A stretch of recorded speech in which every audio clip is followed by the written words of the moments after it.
Hello, everyone, and welcome to episode 363 of the True Crime All the Time podcast. I'm Mike Ferguson, and with me, as always, is my partner in true crime, Mike Gibson. Gibby, how are you? Hey, man, I'm doing good. How about you? I'm doing pretty well. Good. I know you're a little bit under the weather. Yeah, a little bit. But I think we'll make it through it. This is our second to last episode of 2023. We're taking next week off, Christmas week. That's right. And then we'll be back to put an episode out on the very last day of the year. Yeah. So I'm looking forward to, having a week off. Little Christmas vacation. Yep. Christmas vacation. We're not taking you. Which is wrong, but we are taking Chevy Chase, which I haven't told you about. which is strange for some reason. It's awesome. Yeah. Awesome. I can't wait. Let's go ahead and give our Patreon shout outs. We had Kathy. Hey, Kathy. Esme. Esme? Yep. Yep. Or Esme. I don't know. There's 5 or 6 different E's there at the end. I'm going to go with Esme. Okay. Yeah. Debbie Garcia. Hey, Debbie. Elizabeth Hodge. What's going on, Elizabeth? Mary. Hey, Mary. Evelyn. What's going on, Evelyn? Shannon jumped down to her highest level. Oh, good old Shannon. Paige Bullock. What's going on, Bullock? Kimberly Kaylee. Hey, Kimberly. John S. What's going on, John? Phyllis McElroy. Ah, McElroy. Mike McCombs. Hey, Mike. Marina Sapola. Ah, Cipolla. Rebecca Bailey. Hey, Rebecca. Rachel Thompson. What's going on, Rachel? And last but not least, Carrie Mary. Mary? Mhm. You know Mary. That's my name. That's right. And if we go back into the vault, this week we selected Aaron Barzak. Oh, look at that. Thank you, Aaron. Yeah, been around a long time, and we appreciate the new Patreon support, the continued support. We also had a great PayPal donation from Obrinka Milosevic. Thanks, Obrinka. So I hope I'm saying that correctly. But thanks to everyone who chooses to help out the show. I mentioned it, right? We'll be taking next week off. So we definitely want to wish everyone a very happy holiday season. We do. We also have an episode out right now on True Crime All the Time Unsolved, where we're talking about David Bocks and the disappearance of David Bocks. This is a guy who worked at a production center in Ohio, and then in 1984, one day, just kind of disappeared. Yeah. In the middle of his shift, and then some things were found at the plant that, kind of cast doubt on certain people or have led to some theories. Several theories. That maybe he knew some company secrets that got him targeted. And we'll go from there. And we will go from there. All right, buddy. Are you ready to get into this episode of True Crime All the Time? I am ready. We're talking about Bart Whitaker. On December 10th, 2003, Bart Whitaker went out with his family for a dinner. Upon returning home, they were shot by a masked gunman. Bart and his father survived, but his mother and brother were killed. Suspicion soon turned to Bart, but the investigation took months. When the police were finally ready to arrest him, he was nowhere to be found. Kent and Patricia Whitaker were a happy married couple who lived in Sugarland, Texas, which is close to Houston. Sugarland, one of my favorite country bands. I was going to say, isn't it a country band? Yep. Yeah. I absolutely love some of their songs and their lead singer. At the time of her death, Trisha was a 51-year-old retired kindergarten teacher, and Kent worked as an accountant. Oh, back in the day when you could retire when you were like 50. Yeah, was that even possible? Today, I don't think so. I have a lot of people in my family who were teachers, and they retired at 50 or in their very early 50s. Yeah. My wife, who's a teacher, has to go to at least 60 now. Yeah. It was 50 at some point. Wow. They just keep extending it. And who knows, in a couple of years, they could say, well, now you got to go to 65 or whatever. That's because those funds just don't have the funds that they would have hoping Exactly. for. So the couple had 2 sons, 23-year-old Thomas, who went by the nickname Bart, and 19-year-old Kevin. Okay, I've known some people named Bart. Yeah, same here. but it normally comes out of, let's say Bartholomew or something like that. The Thomas thing kind of threw me a little bit because different. There actually are a lot of nicknames for someone named Thomas. Yeah, none of them are Bart. No, Bart is not usually among them. As children, Bart and Kevin loved spending time together. They were both close with their parents. Bart and Kent were passionate about distance cycling, something I know you share as well. Oh, yeah. I used to ride with good old what's his name at the Tour de France.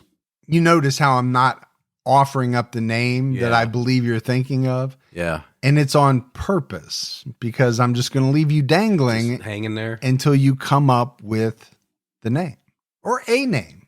You can make a name up at this point. I really could. I assume that you're looking for Armstrong. Oh, yeah. Stretch.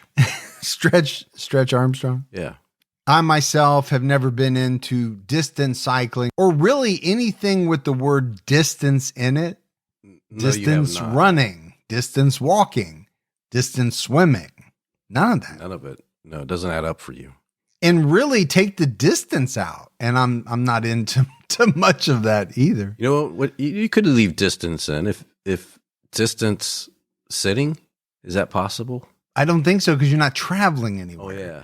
Now, duration, maybe. Oh, duration. Length sitting, of time, you would be king. I would be king of that if that was a Right. sport. Yeah. We had to have like Guinness come over Did and you just say Guinness? or Guinness. Guinness. Yeah. Kent described Kevin as the more sensitive of the two. He told CBS 48 Hours Kevin was a man at a young age. He would not back down from injustice, but he would be so quick to forgive. Okay, a couple of good traits there, right? A guy who, when he saw something that he knew wasn't right, he was going to get involved. He was going to try to make it right. Also, being very quick to forgive is an interesting trait that I don't possess. It's not an easy trait to have. No, I wish I had a little bit more of it because I do tend to hold a grudge. I do tend to hold on to things way too long. We all know. Yeah. Yeah. You know, Oh, I know. for sure. Bart had a nurturing and happy childhood, according to his father. Kent said about Bart, as quoted by ABC, he was a very precious young kid, very intelligent. He spoke early and he had a great deal of self-confidence. I can relate. You can relate. The one thing I will say is that self-confidence can really help you out in a lot of situations. Now, it can lead to some issues if taken too far. Self-confidence becomes cocky, becomes arrogant, Right. and then you can get yourself in trouble. Yeah, But yeah, for sure. self-confidence on its own can be a great thing. Kent told ABC, Trisha and I both loved our kids unconditionally. We guided them as morally as we could. We were active in both of their lives and we were supportive. So when I look back, I don't see anything glaring that would have caused something to go wrong. And this is interesting, maybe a little unlike the childhoods of a lot of people that we profile on True Crime All the Time, who by and large, many of them had, really jacked up childhoods. They were neglected. They were beaten. They were abused. They weren't loved. Right. That does not seem to be the case here. No, seems for all accounts, he had a good life. The family went on trips to Austin or Houston or to the lake house they shared with Trisha's parents. They also went on ski trips and a family vacation to Cancun. One family friend described the family as a pillar in their community. It seemed like they were all happy and loved each other. So, you just take this and it's like, a family out of Leave It to Beaver or, one of those shows from the 50s. Or go to the 70s and be like the Brady Bunch. Okay. I got you there. Now, we know that what parents think are happening with their children is not always correct. They don't always know everything. That's true. And then the other thing is, you're talking about family friends and neighbors and people looking from the outside. Well, they may not have the whole story either. That's very typical. By 2003, Kevin was a sophomore at Texas A&M. He wanted to join the university's Corps of Cadets. Bart attended Sam Houston State University. He transferred from Baylor in late 2001. So a couple of good schools, a couple of good sports schools, right? Texas A&M, Baylor. On December 10th, 2003, Bart announced to his parents that he finished his final exams and would be able to graduate. Okay, that's a big deal, right? There is a lot of pressure on some of these final exams. And with two girls in college right now, I hear about it quite a lot. Oh, yeah. My two girls just finished up a semester. They both had final exams, and they were worried about them because they did count for a lot of their grades. But I think they did okay. I mean, they did good. I gave them the earpieces. Mm-hmm. So you could talk them through it. We got through it, And I'm like a Billy Madison situation. Exactly. But this would be good news, right? For not only Bart, but for his family as well. The family decided to go out to dinner in Houston to celebrate. Everyone had a great time that evening. They took pictures to document their celebration. And Kent and Tricia gave Bart a $4,000 Rolex watch as a graduation gift. That's a pretty nice gift. It is. It's also a heck of a deal today. You could not sniff a Rolex, a real Rolex, for $4,000. Yeah. And I don't care if it was used, beat up. You still couldn't buy one for $4,000. They have gone up significantly. When they got home, Bart got out of the car and ran down the driveway saying he needed to get his cell phone out of his car. The rest of the family approached the front door. Kent described what happened next to ABC, saying Kevin opened the door, stepped in, was shot. Tricia stepped up to the door, was shot. I looked in the door and was shot. In his 2009 book, Kent wrote that he heard a loud noise, but he didn't immediately think it was a gunshot. Tricia shouted, "Oh no," and then they heard another shot. And this is something you and I have talked about quite a bit. You hear a loud noise. Now, to some who maybe shoot a lot, that noise may be unmistakable. Yeah. But to others, it may not be. And it depends on what type of gun is used and how loud it's going to be and all of that. Kent stepped forward and he saw a masked man standing next to the stairs. He thought it was one of Kevin's friends playing a joke on them, but then he was hit in the shoulder hard enough to knock him down. He landed just outside the house. He didn't fully understand what was happening. He tried to get up, but he couldn't because of the pain in his arm. And to me, this is, a nightmarish situation. One thing I think a lot about is, okay, how do I protect my family? I take great precautions to do that. Sure you do. I've talked about it numerous times. Yeah. So for me, this is worst possible scenario. Kent wrote, "I called to each of them, but got no response except for a few quiet, wet coughs from my wife, Tricia. Although I couldn't see her from where I had fallen, I knew that it was her because when I had first tried to get up, I saw her blonde hair splayed out on the threshold of our home's front door. Though I had never heard that kind of cough before, I instinctively knew it was the sound of a person trying to clear lungs filling with blood. The silence coming from the dark house was horrible. My God, I thought, he shot us all. After he was shot, he prayed that even if it was his time to die, his family would be safe." Okay, I'm going back to my nightmarish situation. As a husband, as a father, you want to take care of your family. Of course. And the sense I'm getting here is just a complete sense of helplessness. What can you do? You've been shot. Other members of your family have been shot. Sounds like maybe your wife's dying. Yeah, it does sound like that. I mean, this is not a Die Hard movie where the hero is always going to triumph, right? Real life isn't like that. The Whitakers' next door neighbor, Brandon Stanley, heard the gunshots and called 911. Brandon's father, Cliff, ran to the house. Cliff Stanley told CBS that he went up to Kent, who said, "I'm bleeding very badly." He checked on Tricia next. She told him, "He shot us." She didn't say who he was. Bart had also called 911. He reported that he was shot in the shoulder and chased the unknown shooter away. Kevin Whitaker died moments after he was shot, and Tricia died on the way to the hospital.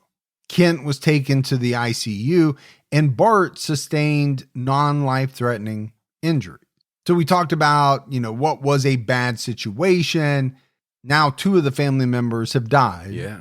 Another family member in the ICU. Yeah. And then you have Bart, who was injured, but, not to the point where his life was in danger. The police were worried that an armed gunman was on the loose, so they put out an alert to warn local residents. They initially thought it was a robbery gone wrong, but their opinion changed when they fully investigated the house. And I could see, why they would maybe initially think that. Okay, the family comes home, they surprise a burglar. Right. And the burglar is trapped, they feel trapped, and they start shooting. But the family's electronics, TVs, and other valuables were undisturbed. Drawers had been pulled out in the primary bedroom, but they were pulled out evenly, not haphazardly as if someone was in a rush and they were rifling through them. Has to be a problem for the investigators. Well, when you say problem, I think it is from the standpoint that it's not fitting what they thought the initial scenario was. If you think about it, if you're in someone's home, which you shouldn't be, but if you are, and you're ransacking the place, are you pulling drawers out completely, turning them upside down, or are you sliding them out, looking through them and leaving them at a pretty equal distance to the others?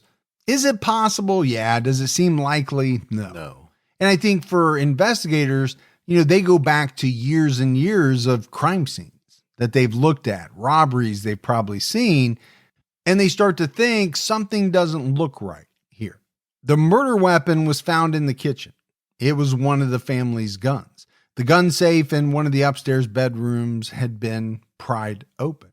According to CBS, the gun safe was put in an isolated portion of the house, which indicated the killer knew where it was beforehand. And I found that to be, pretty interesting as far as statements go. Okay, can you pry into certain gun safes? Yeah, not all gun safes are made the same. No. Some are super sturdy and some you can put together yourself. But it didn't sound like, this gun safe was kind of out in the open in a place where someone would just happen upon it. The police were kind of surmising that whoever got to it, they knew exactly where it was. Which would have anybody looking at this case say, what's going on here? It doesn't look like it's really a robbery. Somebody knew where the gun was. I think it takes the investigation in a different direction. Yeah, I think at the very least, you start to focus on family members, friends of the family, people who, had been to the house, knew the layout, knew what was in there. And you move away from more of a complete stranger who had never been in the house type of theory. Detectives decided to look into Bart's school records the day after the shooting. The Sugar Land PD learned that Bart was not a graduating senior. He was a freshman on academic probation. So basically, Gibbs, he had been pretending to go to school full time for the past 3 years. Wow. I remember when I pretended to go to summer school all summer, and then my mom found out, and that was not good. Did she spank your little bottom? Just say it was not good. It was not good. Yeah.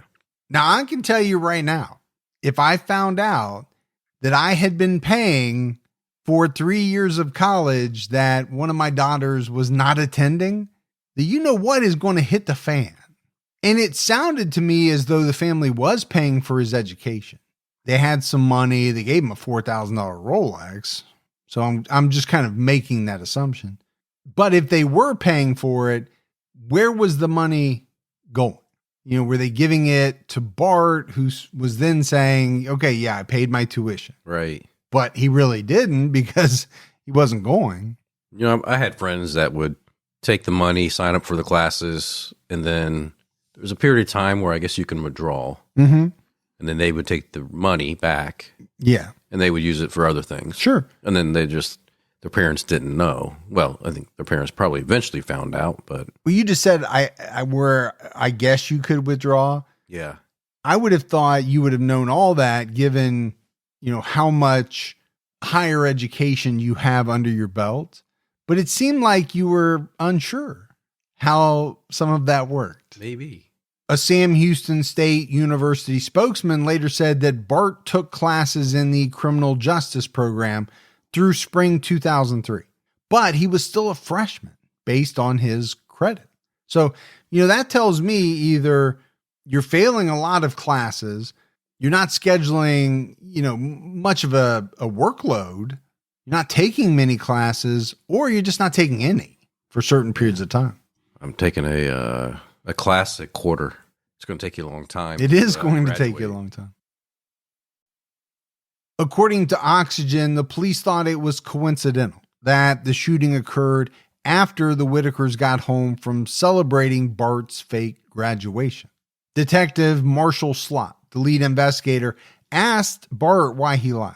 Bart said that he just didn't want to disappoint his family, but he needed a break from school. Okay, I get that. You know, college is not for everyone, and certain people adapt to it better than others. Sure. Not everybody is meant to go to college or wants to go to college, but to string your family along for, you know, 3 or 4 years to the point where you're telling them, hey, I've graduated. Right. But is it really that rough that he needs a break from it if he's still a freshman after 3 years? You know? Well, maybe he needed a 3-year break. I don't know how long of a break this guy needed. Bart was released from the hospital 3 days later. He returned to the house to make another statement about what happened. He said it was dark and he didn't see the shooter as he chased him out the back door. You know, the other thing that kind of jumped out at me was that, you know, he's kind of the hero here in his part of the story. Oh, yeah. We have a masked gunman who's shooting everyone, but yet Bart is chasing after him. I'm assuming unarmed. Yeah. Prosecutor Fred Felchman recalled, as quoted by Oxygen, he was very vague about things you'd think he'd remember. And I know you've brought this up at least a few times, where what would you remember? What would you not remember? My thought is, you know, in this intense situation, does some of it get seared in your brain, or is there just so much going on that you can't retain everything? Well, it probably depends on the individual. It does. I do think, you know, the authorities are looking at it as it's not been that much time. It was a traumatic experience. How come you don't remember this, or this? Goes with the other problem that we've talked about, right? Once you start lying about something, it's hard to remember what the truth was versus what lie you told originally and what lie you tell now. And well, and I also think, you know, some of the lies are pretty general, but then when police want to drill down into specific and you can't give them, either because you're afraid you're going to say something wrong or just, you know, it didn't really happen, so you're not able to make something up on the spot, that can be a problem. The police weren't sure who would have wanted to kill the Whitakers. Their acquaintances and relatives maintained that their home life was practically perfect, and they didn't know of any major problems in the family. I think you can say that about a lot of families. Mm-hmm. Not saying that they had enemies, but or problems, but you really never know. No, there's no way if you're on the outside looking in. However, the police discovered a 2001 Waco police report from a woman who claimed that Bart talked about killing his parents. Officers visited Kent and Tricia, but they weren't concerned with what they thought were empty threats. Now, we're going to find out this is a little bit of foreshadowing here. Yeah, not too empty threat, is it? No, but if you're mom and dad, is that going to be easy to believe that one of your children wants you dead? No. I think for most people, it's going to be very difficult to think that's true. I think you'd be like, that doesn't make any sense. Why would my child want me dead? 5 days after the murders, Bart's former roommate, Adam Hipp, went to the Sugar Land police station to make a statement. He explained that he briefly lived with Bart and that in 2001, Bart talked about having his family killed to inherit their assets, which included their home and $1 million in life insurance. Bart offered him a portion of the money if he agreed to shoot them. So we got more stuff coming out of the woodwork. Yeah, and if this is true, obviously it's pretty damning, because you can talk about, why would someone who seemingly has a good home life, a good set of parents, want to kill them. Right. But then when you start to figure out he's been lying to them for 3 years and, maybe he's desperate for money and there's a lot of it there. Yeah, it seems to be. A home, $1 million in life insurance. That's a lot of money to a kid who's stuck in his freshman year after 4 years of college. Yeah, he just needs to get rid of his mom and dad and siblings. Hipp spoke to Detective Marshall Slott for 3 hours and drew a diagram of Bart's plan. Slott described it as a blueprint for what happened on December 10th. So, it's kind of interesting in that obviously he must have been pretty comfortable with this guy, Adam Hipp. Yeah. To even broach the subject of paying him to kill his parents. But then it must have gone a little ways, at least for him to share the details. And then when police look at what happened later, the details kind of are the same. I always wonder how these killers get so relaxed with certain individuals and do that, right? Share their plan. And because I think, well, what if it doesn't go the way you want it to go? And what if this person thinks, I can't believe you're asking me to kill people. Yeah. I'm going to the police. How do you know they're not? Well, exactly. I think that's to your point. How do you broach that subject? How do you feel comfortable? The police informed Kent that Bart was a suspect. Kent told CBS, I considered it, but didn't consider it seriously. He promised me that there was nothing to it, that he did not have anything to do with it, that he loved Trisha and Kevin and me. It was inconceivable. And I would think, again, to most parents, it would be. Even up to this point, that is, Kent still saying, I just didn't want to believe it. Kent and Bart moved back into the house after the funerals. Kent spoke with ABC about how he coped with the loss. He said that while he was in the hospital, he wanted to get revenge, but then he had a realization. Deep down inside, as time went by, he said, I became more and more convinced that there was a chance that Bart was responsible for the shootings. But there was something else that happened the night of the shootings that is the foundation for my actions. And that was my decision to trust God when it didn't make sense. Because when I chose to do that, I realized he was leading me down a path to ask me if I would forgive the shooter. Yeah, for me, that's always tough to hear. The forgiveness and forget. Sometimes you'll never forget, but can you forgive? And some people can. Yeah. And I'm always a little bit amazed by it because I just don't know if I'm that type of person, if I'm strong enough to be able to do that. But you can definitely see here how, Kent went from, well, there's no way that he could be involved to thinking, well, maybe Bart was responsible. Yeah. But if he was, can I forgive him? Adam Hipp's statement wasn't enough to charge Bart with murder.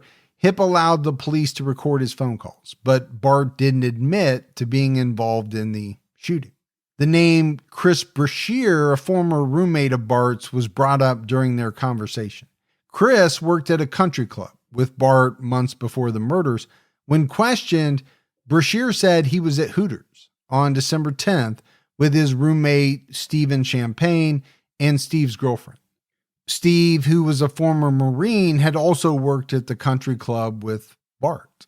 Now, the first thing I thought of is that, when you need an alibi, what better alibi is there than Hooters?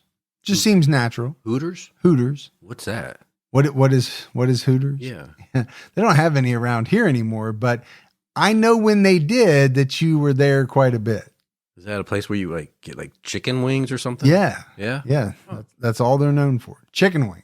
The police asked Brashear and Champagne for scent samples and had dogs compare the samples to crime scene evidence. The dogs indicated that Chris Brashear's scent was on the drawers that were moved inside the primary bedroom. His scent was also found on the murder weapon. Man, I love dogs. Oh, man, they're awesome. So much. I love dogs that really don't do anything special, like my dog. But some of these dogs that we talk about who have been specially trained, they can just do such amazing things. During questioning, Brashear denied any involvement. But when he was told, investigators found evidence linking him to the murders, a look of horror washed over him, according to Detective Marshall Slott. However, Brashear didn't confess. So it seems to me so far they've got their kind of crosshair set on a number of people, but nobody's breaking. Right. I feel like maybe the investigators feel like they're close. But how do we get over the hump, maybe? About 7 months after the murders, Bart told his dad he was going out to a club and would be home the next day. He never returned. Bart's Chevy Tahoe was found abandoned at an apartment complex in Houston.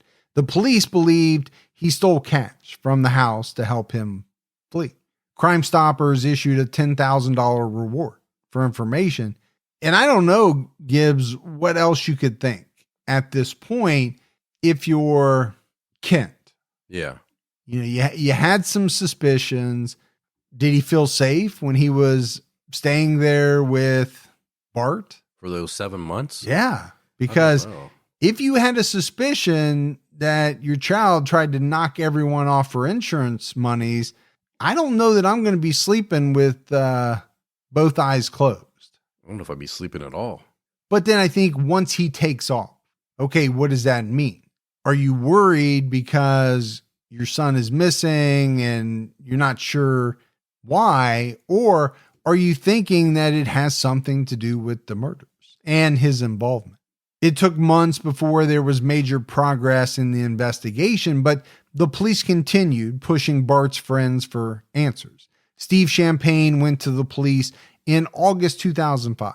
At first, he denied any involvement or knowledge of the shooting, but he admitted that Bart approached him and Chris Brashear in September 2003. At first, he talked to Champagne about killing Kevin, but then he wanted the whole family killed, according to the newspaper The Monitor. Again, I just don't know how you have those type of conversations with one person, let alone more than one. You're either very, very sure that these people you're talking to are not going to rat you out, or you're just not thinking about the consequences.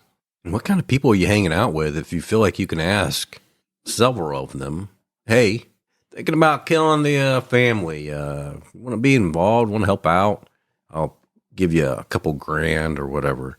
I don't know, maybe it's time to reconsider your network of friends. Well, maybe they too were, 4 or 5 year university students, still a freshman academically. Yeah. Maybe they were all floundering. I don't know. So it turned out that Champagne was the getaway driver and Brashear was the shooter. He followed the family to the restaurant and waited in the parking lot while Chris entered the home and disabled the alarm using the code Bart gave him. He waited for the family to come home and shot them. Champagne parked his car a couple of blocks away and fled the scene with Brashear after the shooting. According to ABC, Champagne said in his confession, Brashear said Bart's brother had walked in first, and when Chris shot him, he said before he shot him, he thought he smiled. And then Chris shot his mom and then shot Bart's dad. And then he acted like he wrestled around with Bart and shot Bart. So it sounds like they had some type of script. Yeah, almost like a WWE match, with the difference being that this was going to end in the deaths of a number of people, but not Bart, right? Because obviously if you're dead, you can't collect the life insurance money, but you also can't really walk away unscathed. Yeah. Because that's going to look strange as well. So what do? You say, well, shoot me in the fleshy part of my arm or something like that. Yeah, it's going to hurt like a you-know-what, but you're not going to die. You'll be fine, and maybe police won't suspect you. Champagne explained their motive, saying Bart said his family was worth a lot of money. He said he would give us some money. I mean, millions of dollars. So, you go back to, how do these conversations start? Well, how do they progress? And how do people ultimately make the decision that, yeah, it's something they want to join in on? Well, you dangle the thought of millions of dollars in front of 20, 21, 22-year-old kids, and maybe that's how it happens. I guess. I just think they gave up their morals really quick. Yeah, well, yeah, no doubt about that. But, my thought is, how was Bart going to give these two guys millions of dollars? Well, that's the other thing, right? And one, how did they know that's exactly what his family had anyway? Yeah, right. We said that there would be a house and there were life insurance policies in the amount of $1 million. But with that, you're not going to be able to give two people millions of dollars. Yeah. So was that a lie to get them to do what he wanted them to do? Because there is a big difference. I hate to be cavalier about it, but for someone to do something for $5,000, $10,000, $20,000 versus millions of dollars, there are people who, it's sad to say, We'll cross that line if the amount gets high enough. Yeah. Champagne admitted that he and Brashear threw a bag of evidence off a bridge in the nearby Lake Conroe. The bag had been in the lake for almost 2 years. Divers found the bag. Inside were two-way radios, water bottles, ammo, the tool used to pry open the gun safe, and a cell phone. Well, it sounds like they're cooperating. Or at the very least, the Champagne guy, right, is cooperating, and the information that he's giving them is turning out to be correct. They find the bag, and inside the bag is, some damning evidence. Chris Brashear's DNA was found on a water bottle. Chris Brashear was arrested on September 12th, 2005. Steve was arrested on September 14th. Both men were charged with capital murder. So Chris and Steve are arrested, and that Bart would have been arrested too if they could find him. Days later, a man named Rudy Rios called the police to report that over a year earlier, Bart Whitaker paid him $3,000 to assume his identity and travel to Mexico. Okay. That's a way to throw the authorities off a little bit, potentially. Yeah, apparently Bart had worked with Rudy at a restaurant in Houston. Bart told him about the pressure law enforcement was putting on him. Rudy told him he could help him and that he had family in Mexico. Rudy helped Bart travel to a small town called Cerralvo. Rudy heard about the $10,000 reward for Bart's capture, and he wanted that money. He was recorded saying in a phone call per CBS, "If there's a reward, I don't care. I'll turn his ass in." Well, he did what he did for $3,000. He allowed this man to assume his identity. Right. He helped him get away to Mexico, even though he knew law enforcement was kind of looking into him. Is it a surprise that he would then turn around and turn him in for $10,000? And to me, it's not at all. It turned out that less than a week after Bart talked to Rudy, he stole $7,000 in cash from his house, paid Rudy, and fled to Mexico. He had been living in Cerralvo, just 40 miles from the Texas border, for a little over a year. Bart rented a small apartment in town and told everyone his name was Rudy Rios. He even started dating a girl named Cindy Lou Salinas, who he met at church.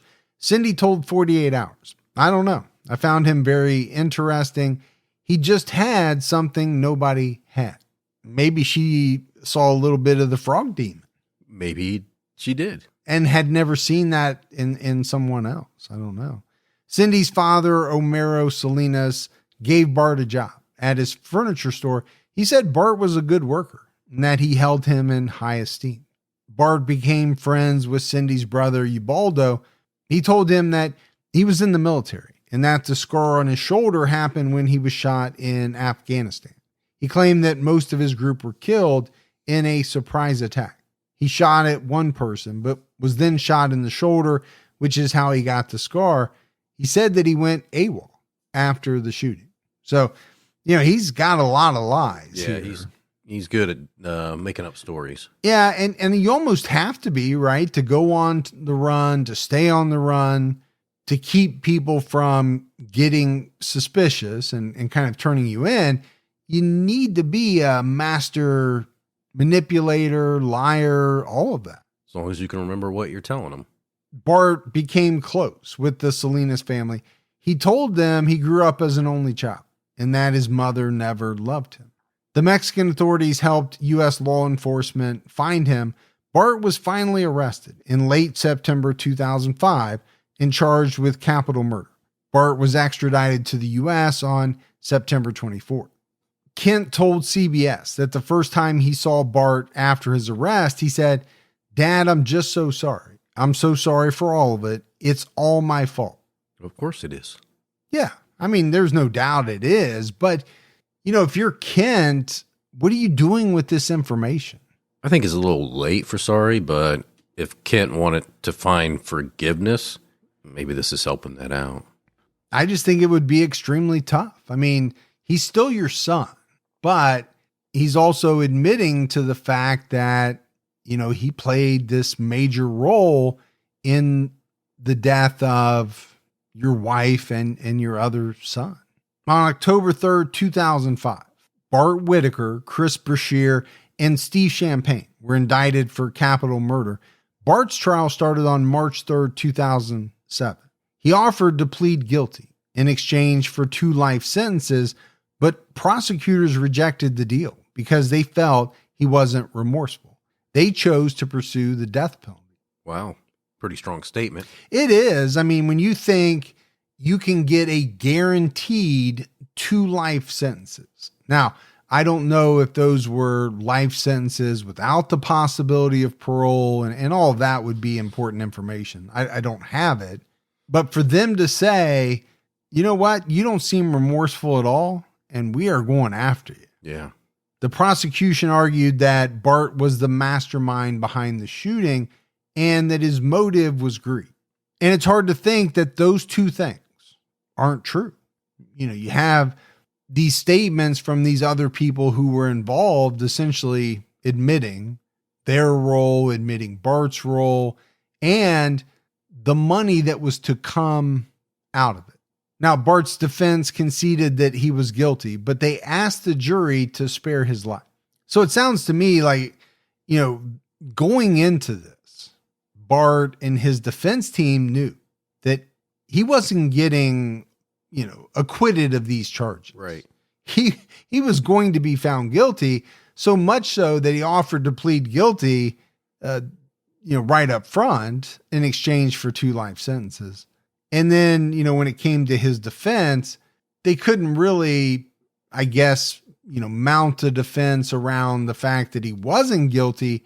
So they concentrated all their efforts on, trying to get the jury not to give him the death penalty.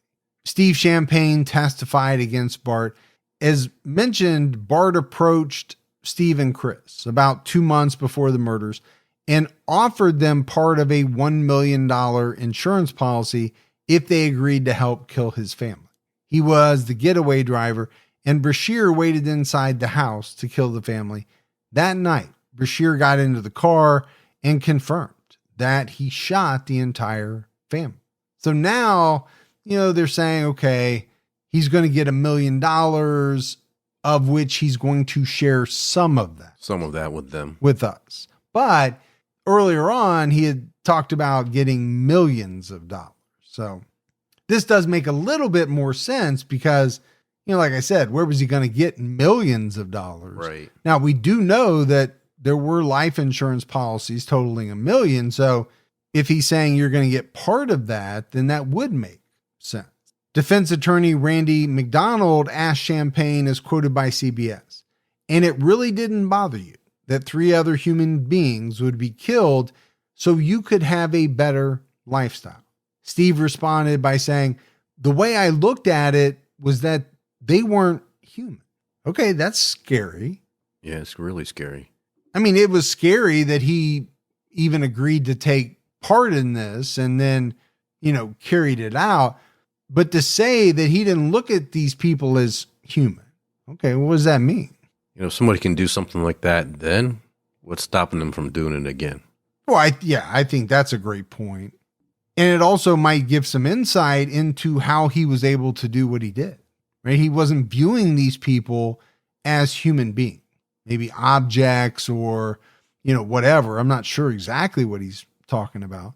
Prosecutors presented evidence showing that Bart made at least 3 other attempts to recruit people to kill his parents. He wanted his parents dead so badly that it sounds like he was willing to talk to just about anyone. At least 3 other people that he talked to. Right. On top of the people that actually participated. In December 2000, Bart approached his roommates, Will Anthony and Justin Peters, with his plan. Will Anthony testified that he was supposed to shoot the family as they entered the home. Bart gave him black clothing and a ski mask to conceal his identity.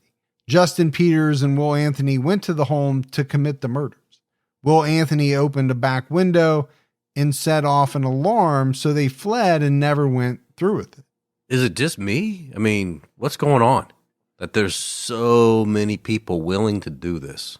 It's greed, man. It's greed. It's, it's money. But as we often talk about, how much money is it compared to ending multiple people's lives? And man, you really don't look great when you have to admit in court that you were willing to do it. Yeah, if it wasn't for that damn alarm going off, they might have shot him. Yeah. About 2 months after this, Bart approached Adam Hipp. Hipp testified that he agreed to kill the family, saying per CBS, I'm not proud of it, but for the simple fact I was kind of interested to see how far he would take it. Okay. Number one, he's not proud of it, nor should he be. Ever proud of it. But then, he kind of has to add on this little caveat, which is, I just really was interested to see how far he would take it, almost sounding as though at a certain point he was going to pull back. Yeah. And not let it go all the way. Who knows?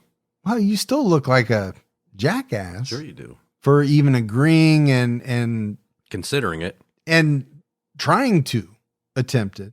CBS reported that all of these young men came from well-off families and were considered all-American boys. They were not hardened criminals who had done something like this before. So it doesn't sound like they're hard up for funds. No, and I think that's the other thing.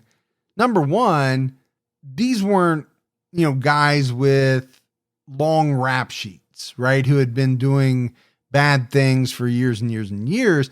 And I think number two, to your point, I'm not even sure they needed the money. So yeah, they might have wanted the money, but they weren't hard up for money. No. Is the way it sounds. The prosecution told the jury that on April 5th, 2001, Kent Whitaker called the Waco police to report that his son Bart had been missing for a day. Bart was a student at Baylor at this time.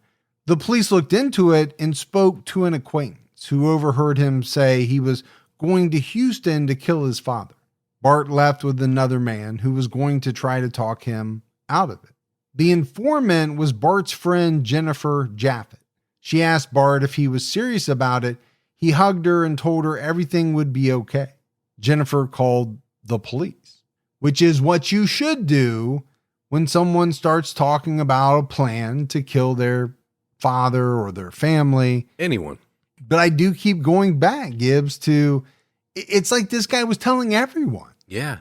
Whether he was trying to recruit them, or I think with Jennifer, he was just kind of telling her. Maybe he was bragging. I don't know.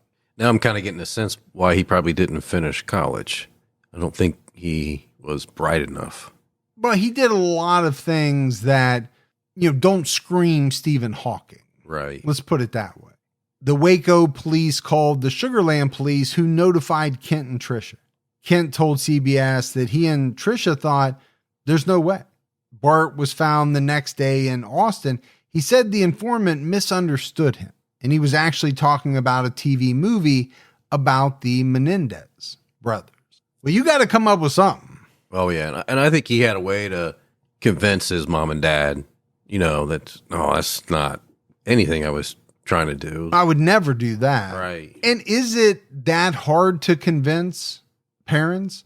Because, like we said, they don't want to believe that in the first place. No, they don't. So a little bit of reassurance probably, convinced them easily. The case was closed after the police spoke to the parents. Finally, Bart took the stand and said, I am 100% guilty for this. I put the plan in motion. If I had not done so, it would not have happened. All right, this might be the first 100% correct statement that we've heard Bart make. Yeah, finally. But why is he making the statement? Is it because he's already admitted defeat, right? When it comes to being convicted, and, he's laying this out for the jury in the hopes that they'll be compassionate. Yeah, he's trying to save his ass. Yeah, save himself from the death penalty. That's my thought. His defense asked him why he did it. As quoted by CBS, Bart testified, I've come up with a lot of the reasons, how I got to where I was going, but they do not explain it. I always felt that whatever love they sent me was conditional on a standard that I just never felt I could reach. All right, let's break this down for a minute. He's not saying, my parents abused me. My father was an abusive alcoholic and I couldn't take it anymore. Yeah. He's saying that I always felt that my parents' love was conditional and I just couldn't live up to their standards. And what kid hasn't felt that way at some point in their life, whether it was true or not? You don't always think that the rules your parents hand down are fair. You sometimes feel as though you can't do anything right. You can't live up to, how they expect you to be and act and behave. I think we've all gone through some of that. Oh, sure we have. But how many of us have thought about a plan, let alone put a plan into motion and recruited other people to carry out that plan, which involved killing our parents, killing our whole family, really? I think that's where it just becomes so hard to understand, how people can do this. Is it hard to believe that people have dark thoughts? No, because I think a lot of people have dark thoughts from time to time. Yeah, occasionally. About, being mad at someone, wanting to hurt someone. But the difference is, do you cross that line from maybe some dark thoughts in your head to acting them out in a very violent way? That's the difference. I have dark thoughts about you every week. Oh, I can feel it. When I'm editing. Yeah. But you quickly forget.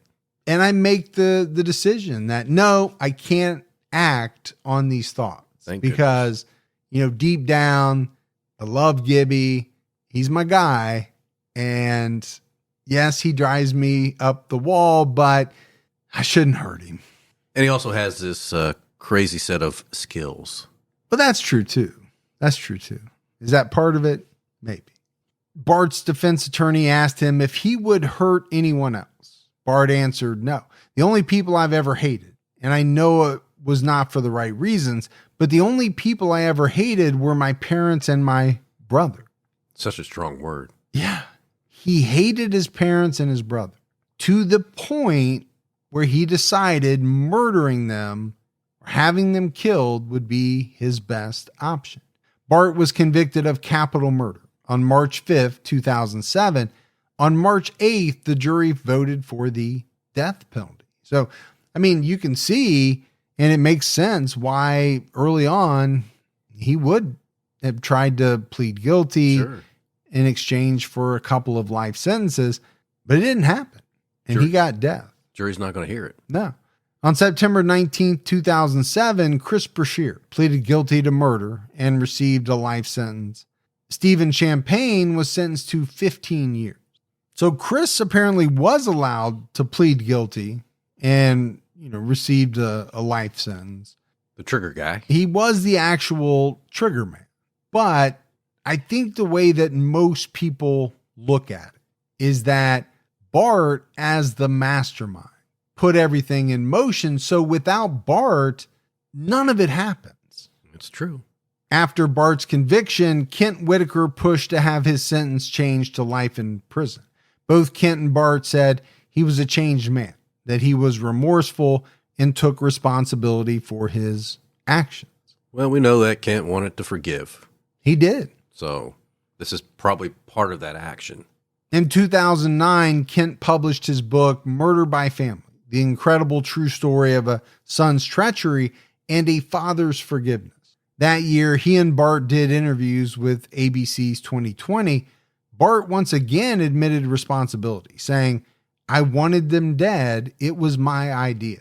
He talked about how he went out to dinner with his family that night, knowing a killer was waiting inside their home. He said, "I don't really know a better term for how I was feeling other than I was on autopilot. I wasn't even aware of myself." I feel like maybe he was saying he was just kind of floating there, just knowing about what was about to happen. Yeah. But unemotional about it. Yeah. Bart admitted that he ran inside and pretended to catch the shooter. He was shot in the arm, so he would look like he was the victim too. It was to distance me from the guilt.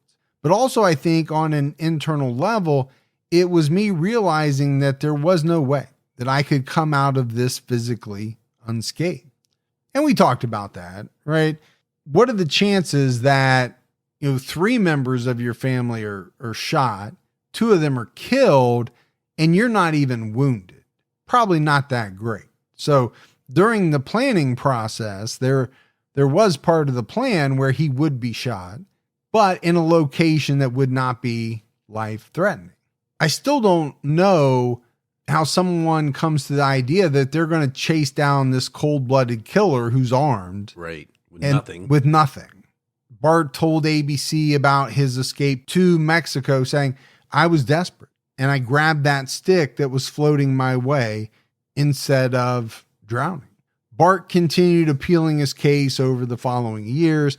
In 2013, a lawsuit was filed on behalf of Bart Whitaker and death row inmate Perry Williams, challenging Texas's execution protocol and the drugs used for execution. And if you remember, back during that time period, there was a lot going on in the country about, the drugs used to carry out these executions. Bart's lawyers asked the court to delay execution while the case was ongoing, but the Attorney General's office sought to continue with the scheduled date. On February 15, 2018, the Texas Appellate Court rejected Bart's appeal, arguing that he shouldn't be executed because the jury was wrong in determining he would be a future danger to society. Can you blame a jury for thinking that this guy would be a danger in the future? No, if you're willing to kill your own family, who aren't you willing to kill? What line are you not willing to cross? Now, Right. I think what he was trying to say was that I'd never hurt anyone before. I had no designs on killing anyone other than these people that I hated who happened to be my family. That he happened to talk to, 3, 4, 5 people about killing. and ultimately recruit some of them. But I could see where a jury is not buying that. That means, well, you wouldn't hurt anyone else. Right. Because to your point, if you can do that, then you can do just about anything. And who's to say that there's not going to be someone else down the line that angers you to the point where you decide, you know what? I think I need to kill this That's person. right. Let me go find somebody to do that for me. 5 days later, on February 20th, 2018, the Texas Board of Pardons and Paroles voted unanimously in favor of commuting Bart's sentence to life in prison. And it was said that this was the first time since 2009 that the Board of Pardons and Paroles voted to recommend a lesser sentence for a death row inmate. I'm guessing they took his dad's statement in consideration. Yeah, they probably did. I also think, this is Texas.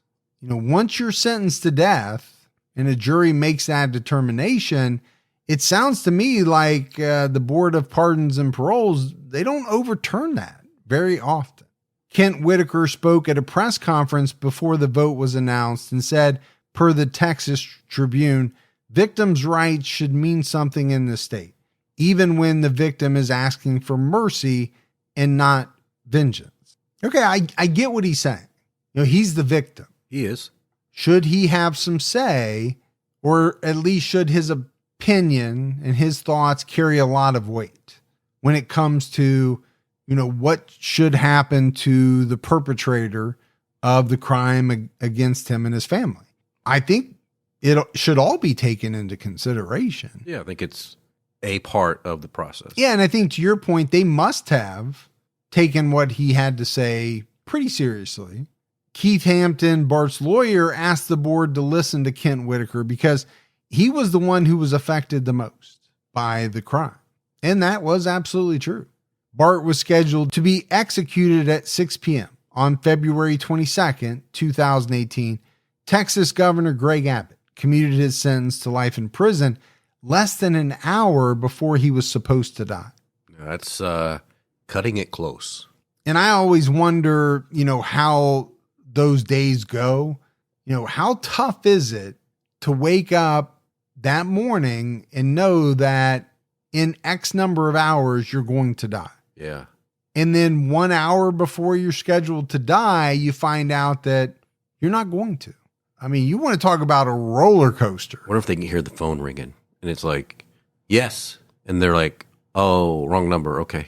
And then somebody calls back again. It's like, oh no. You got How the many wrong people do you extension. think are making phone calls to this like bat phone? I don't know. I don't think the number is publicized. I don't know how many crank calls are coming in.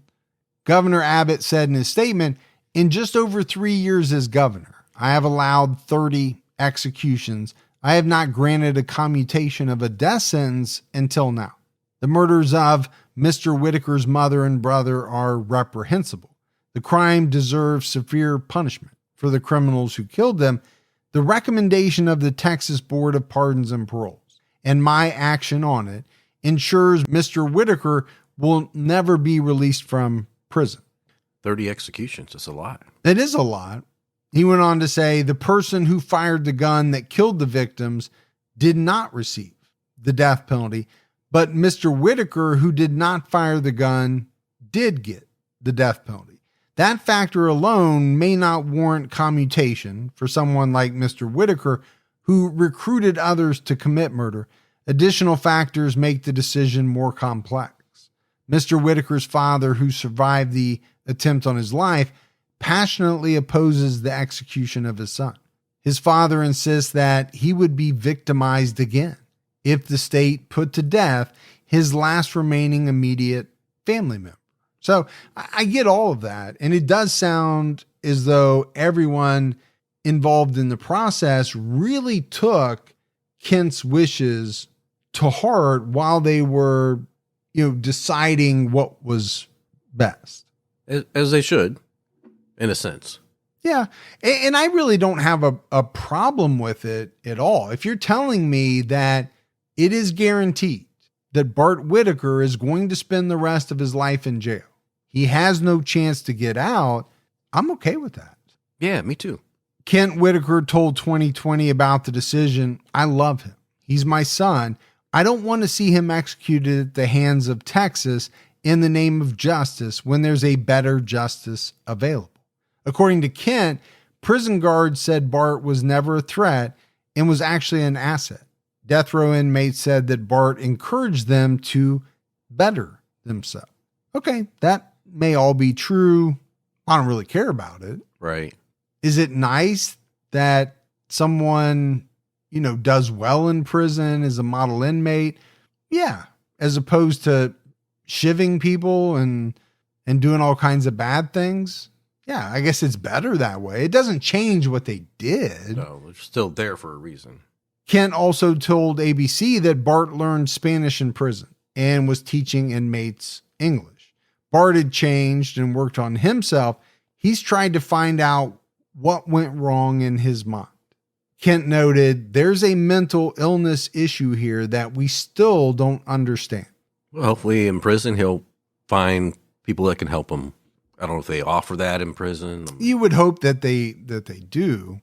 In January 2019, Kent Whitaker contacted CBS and said that 11 months after Bart's sentence was commuted, he was still in solitary confinement and had not been reclassified. Texas Department of Criminal Justice Director of Communications issued a statement explaining that Bart was transferred on the night of his clemency and assigned a new unit at the appropriate custody level.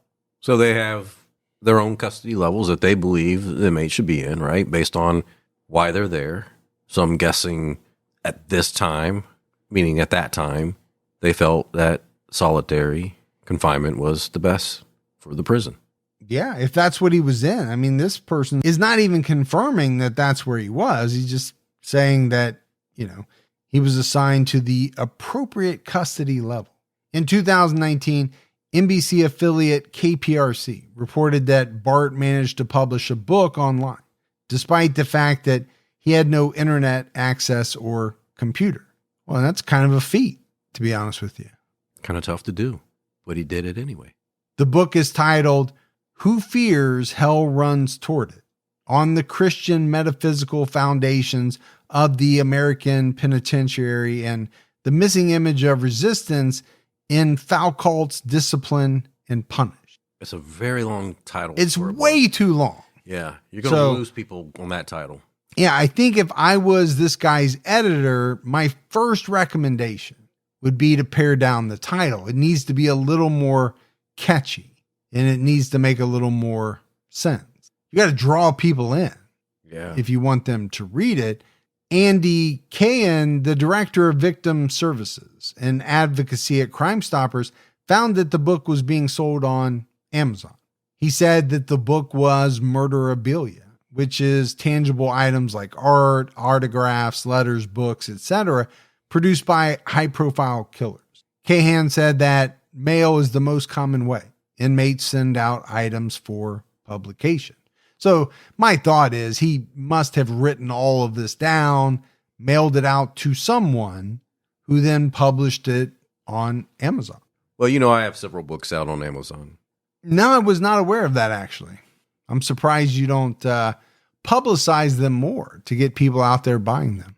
I have to be careful because of the subject matter. Oh, okay. Well, now people are just going to go look for them. I actually do have a couple of books out published on Amazon. The Texas Department of Criminal Justice responded in a statement that they were aware of the book and it was being investigated. The Department of Criminal Justice noted that inmates have the right to write what they want because of the First Amendment, but there are restrictions on selling it. Previously, the U.S. had a Son of Sam law. The law was enacted in 1977 because of serial killer David Berkowitz. Prison officials feared he would sell his rights for books and movies. The law was in effect for 23 years until the Supreme Court ruled it unconstitutional because it restricted speech.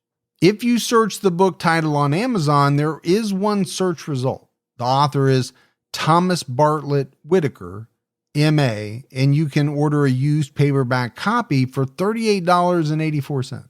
Not something that I'll be ordering. No. But I am always amazed at some of the used things on Amazon and the prices associated with them. I collect those Funko Pops, right? Yeah. And my wife said, because she's now into The Walking Dead with me, she said, why don't I get you some of those Funko Pops? I said, you can, but they're like hundreds of dollars. Yeah. Because once they come out and they make so many and then that's it, well, all you can buy are used ones, really. And people know it and they jack the price up. Bart Whitaker is currently 43 years old and still incarcerated in Texas. His accomplice, Chris Brashear, is also incarcerated in Texas. Based on information from the Department of Criminal Justice inmate search page, Brashear's parole eligibility date is listed as September 14th, 2035. However, his projected release date says life sentence. So Gibbs, as we wrap this one up, it's a tough one to take in. Bart Whitaker hated his family so much that he wanted them all dead. Yeah. Now, he also had a motive, which was greed. Of course. And I'm struggling to figure out which one was a bigger factor. He hated his family and wanted them dead, or he wanted them dead because he wanted all of this money. Yeah, you're saying, if he hated them, but they didn't have all this money, would he have went through on it? Yes. Yeah. And I don't know the answer to that. And I don't know that he's ever provided, additional context on it. Kent Whitaker was able to forgive his son and they continue their close relationship. I mean, Kent is sounds like an amazing person to be able to do that. We've said, I don't know if I could do it. You don't know if you could do it. But for whatever reason, he found a way to do that. Well, now I'm normally talking about people that are not family members. Obviously, this is his son that we're talking about. He still did something absolutely horrible, but at the end of the day, it's still your son. So, I do understand this one a little bit more. I don't know how I would react in the same situation. What I do think would be very hard for me is to forgive, let's say, a stranger. Right. Who murdered my family or something like that. There'd really be no reason for me to forgive them. I don't want to have a relationship with them, obviously. Kent became an advocate for Bart, and he really is one of the main reasons I think that Bart was not executed. So I think when you take a look at this case and the reasons why it's captivated people, for the most part, it's this contrast between Bart's cruelty and his father's love and forgiveness. And you've touched on it a couple times. This Kent Whitaker, he's kind of an amazing guy. Yeah. To be able to do what he's doing. But that's it for our episode on Bart Whitaker. We got some voicemails, Gibbs. You want to check those out? Let's hear them. Hello, Mike and Mike. My name is Gisele. I'm a listener from Brazil, and I have been listening for about 8 years now. And I just wanted to send you guys a voicemail and let you know that you have come so far in the TCAT podcast, in covering the cases and editing. You guys just get better and better at it every time. And I wanted to congratulate you for it and also wish you guys and your families happy holidays. And I am actually Tim Gibby. Sorry, Mike, but both of you guys are awesome. And now I'm going to attempt a translation of your podcast motto. So let's go. Fiquem seguros e mantenham a marcação do seu próprio tempo. Thank you guys so much. Have a good one. Bye-bye. She said that very well when you translated that. You thought it was spot on? Yeah. I could tell right away she was from Brazil. Yeah. You nailed that the one. Southern part of Brazil. Based on the accent. So you have no idea what you're talking about. But Gisele, that was awesome. I think that's the first time we've ever had anyone try to put our saying into another language. Yeah, it's amazing. It's pretty cool. Especially at your Team Gibby, it's even. Well, she's Team Gibby because she realizes that her English, her vocabulary is better than yours. Did I know Brazilian? even though I'm sure she's from Brazil, English is not her first language, it's still better than yours. Probably. Not gonna lie. There's no need to. Yeah, it's there. It's there. It's obvious. It's out in the open. Yeah. Hey, Mike and Gibby. My name's Lindsay, and I wanted to let you know that I've used your podcast as a reference in my high school psychology class. So I teach psych, and one of our units is dysfunctional behavior. And one of the things that really recruits people to this class is that we talk about serial killers and their MO and their typology and stuff like that. And your podcast is a great way for me to get like little sound bites out there about different topics in psych. And so it also reminds me of like, if any like dad did true crime. But I wanted to say that, I'm teaching the newest generation of TCAT listeners because I use your podcast all the time as a reference. So, I love the podcast. Keep on going and keep your own time ticking. Bye. Love it. Love it. Got to be creative in education. You do. And I'm actually going to speak at a high school sometime early next year. Yeah. A local high school. We have a great teacher there who comes down, sees us at CrimeCon, has been a big fan for years. And I'm going to her class to do what? I don't know. I need to talk to her more, but probably got to figure that out a little bit more. Yeah, but I'm excited about it. I like talking about podcasting and true crime. And, again, I've said it before, but I do worry that we have a lot of kids. I actually saw a study, and I forget the percentage, but it was astronomical, of kids between a certain age who say that what they want to do is YouTube or podcasting, or, that's their, not goal, but their plan. Yeah. And it doesn't include college, and it does, that scares me a little bit. I'll have some good talking points when I speak at the G8 in February. Oh, okay. I can use for this high school class? Or? Yeah, I think you could probably take my stuff and break it down or actually build it up. Yeah. Break it down or build it up. All right, buddy. We had one thing in the mailbag that actually made me laugh. Our good friend Don Chick sent me some of those Great Duke sausages. You a big 5-pounder of Twizzlers. So you're going to be set for the holidays there. Yeah, I'm good. Yeah, thank you. And then she also sent in a serial killer word search book. Yeah. Which is very cool. Might find that useful on your flight. Yeah. Yeah. Look over and people in the aisle are watching me do a serial killer word search. But maybe they'll leave you alone. They probably will. All right, buddy. That is it for another episode of True Crime All the Time. So for Mike and Gibby, stay safe and keep your own time ticking.